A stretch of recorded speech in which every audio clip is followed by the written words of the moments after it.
Hello, how are you? I'm Angel, welcome to the channel.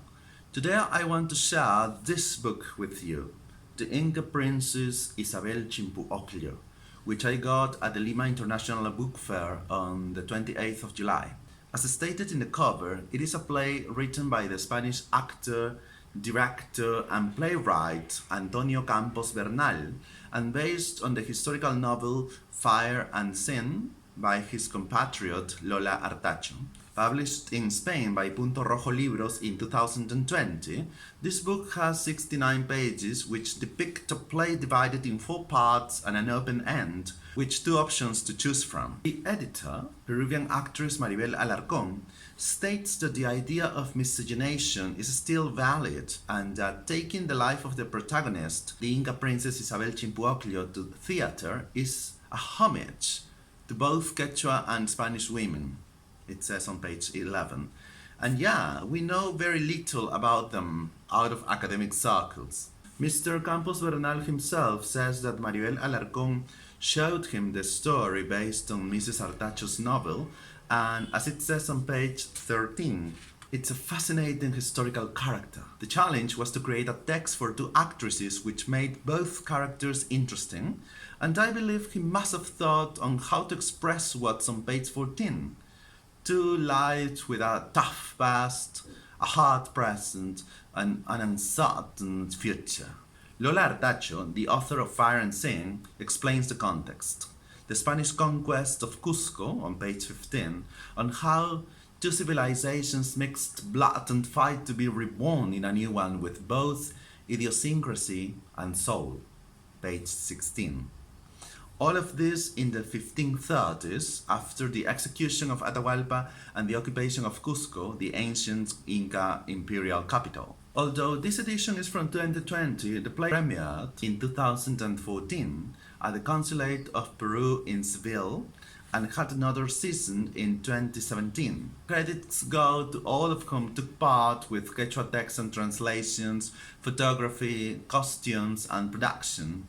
There are only 2 characters, Chimpu Ocllo, baptized Isabel, Inca princess who married the Spanish conquistador Sebastián Garcilaso de la Vega, and mother of Inca Garcilaso de la Vega, one of the first mestizos and chroniclers in this land.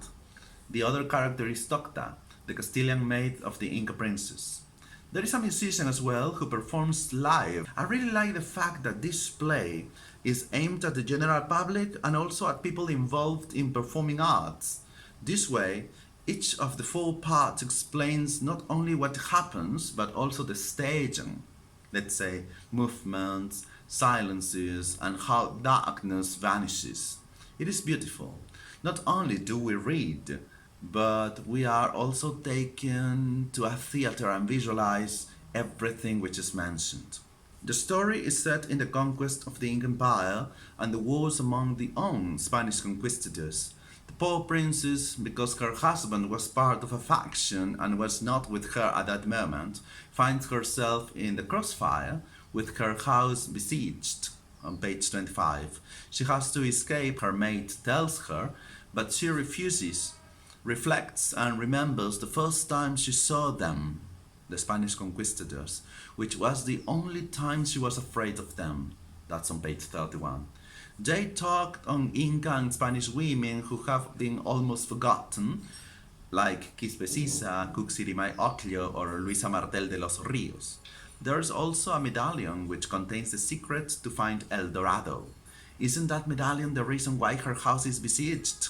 How will they fight the cannons ready to fire and destroy the house with them inside, if possible? So, as in the novel, here an Inca princess is giving a voice. She finally has the chance to speak to us directly and tell us her vision and version of what happened, as she was a witness, she was involved, she loved, hated, cursed, and did whatever possible to survive in the destruction of a world and the creation of another. In this book there are Quechua terms inserted into the Spanish text, which makes the play more realistic without affecting comprehension because they are translated, like Ucupacha or The World of the Dead on page 36, but there are also paragraphs written entirely in this beautiful Quechuan language, translated too.